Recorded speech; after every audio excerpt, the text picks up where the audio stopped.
Bismillahirrohmanirrohim. Assalamualaikum warahmatullahi wabarakatuh. Salam jumpa kembali dengan channel Dunia Fana News. Malaysia menargetkan dapat masuk dalam kelompok negara berpenghasilan tinggi atau negara maju pada 2025. Target ini 2 dekade lebih awal dari rencana Indonesia untuk menjadi negara maju pada 2045. Target ambisius Malaysia ini tertuang dalam Cetak Biru Rencana Pembangunan 5 Tahunan Pemerintah yang diluncurkan pada Senin, tanggal 27 September tahun 2021. Target-target pembangunan ini disampaikan Perdana Menteri Malaysia Ismail Sabri Yaakob. Dalam paparannya, Ismail mengatakan akan membawa negaranya mencapai pemulihan ekonomi pandemi yang lebih cepat.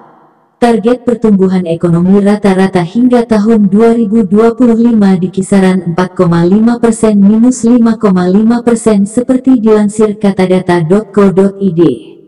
Dengan implementasi rencana tersebut, Malaysia akan menjadi negara berpenghasilan tinggi dan berteknologi tinggi dengan kualitas hidup yang lebih baik pada 2025, kata Ismail Sabri di depan anggota parlemen seperti dikutip dari Nikkei Asia, Senin, tanggal 27 September tahun 2021. Ismail tetap optimistis target ambisius ini akan bisa tercapai sekalipun pandemi telah mengubah lanskap ekonomi negeri jiran tersebut.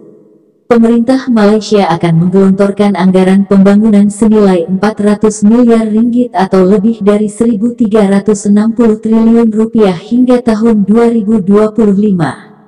Cetak Biru yang dirilis Ismail hari ini merupakan edisi ke-12 sejak pertama kali dibuat pada tahun 1956. Target pembangunan ini diperbarui setiap 5 tahun sekali.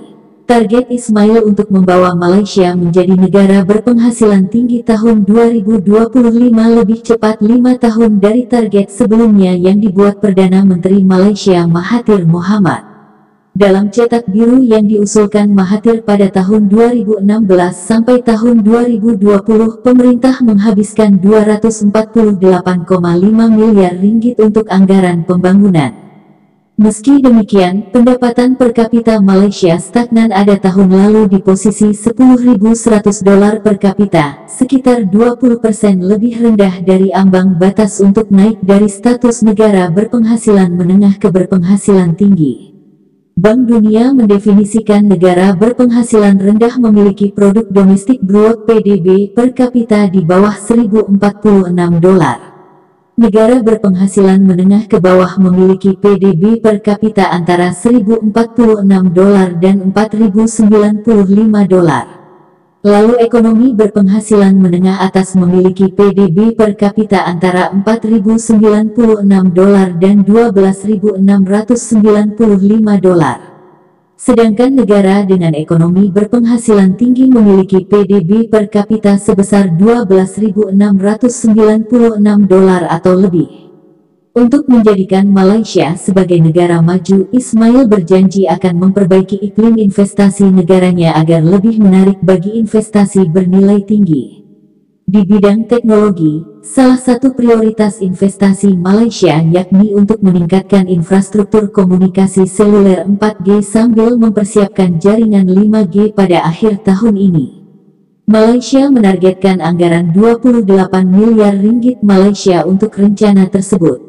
Mengutip The Star, Ismail juga berjanji membawa Malaysia kembali ke tingkat pengangguran 4% tahun 2025 dan PDB per kapita $13.820.92. Indeks kesejahteraan masyarakat Malaysia juga ditargetkan tumbuh 1,2%, lebih tinggi dibandingkan 0,5% pada target sebelumnya.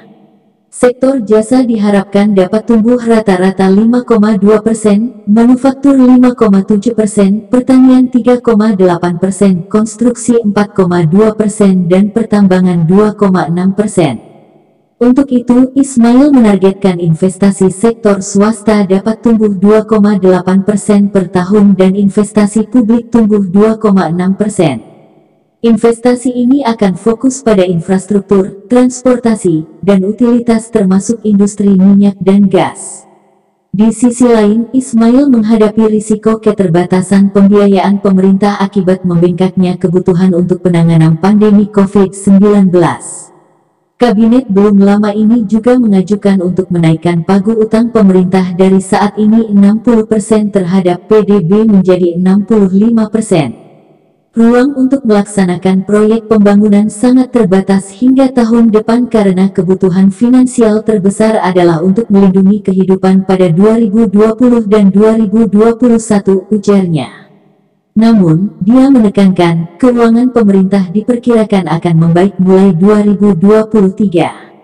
Defisit fiskal pemerintah ditargetkan mulai kembali ke level normal dalam beberapa tahun mendatang hingga 3% minus 3,5% terhadap PDB tahun 2025. Target Malaysia untuk jadi negara berpenghasilan tinggi pada tahun 2025, 2 dekade lebih awal dari target Indonesia pada 2045. Kajian yang dibuat Kementerian Perencanaan Pembangunan Nasional PPN, Bappenas bahkan memperingatkan target tersebut mungkin gagal tercapai jika pertumbuhan ekonomi hanya rata-rata 5% per tahun. Tanpa ada redesain transformasi ekonomi, pendapatan per kapita Indonesia akan disalip oleh Filipina pada 2037 dan Vietnam pada 2043, kata Deputi Bidang Ekonomi Bappenas Amalia Adininggar dalam diskusi virtual perayaan 50 tahun CSIS, Rabu 4/8. Indonesia diperkirakan baru bisa mencapai target tersebut apabila pertumbuhan ekonomi minimal 6% setiap tahun. Pertumbuhan yang lebih agresif 7% per tahun bahkan bisa membantu Indonesia mencapai level negara berpenghasilan tinggi lebih cepat sebelum tahun 2040. Bukan hanya disalip Malaysia, Vietnam dan Filipina juga diperkirakan bisa mendahului Indonesia lepas dari jebakan negara berpenghasilan menengah.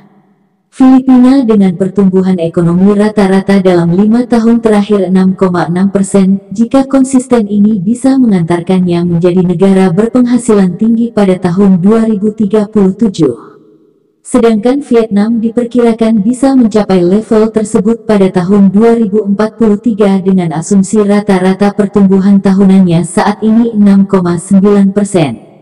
Bank Dunia menurunkan peringkat Indonesia dari sebelumnya negara pendapatan menengah atas menjadi negara pendapatan menengah bawah.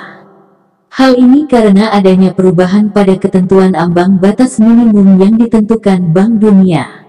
Selain itu, penurunan juga karena pendapatan per kapita Indonesia tahun lalu juga ikut turun, dari $4.050 pada 2019 menjadi $3.870.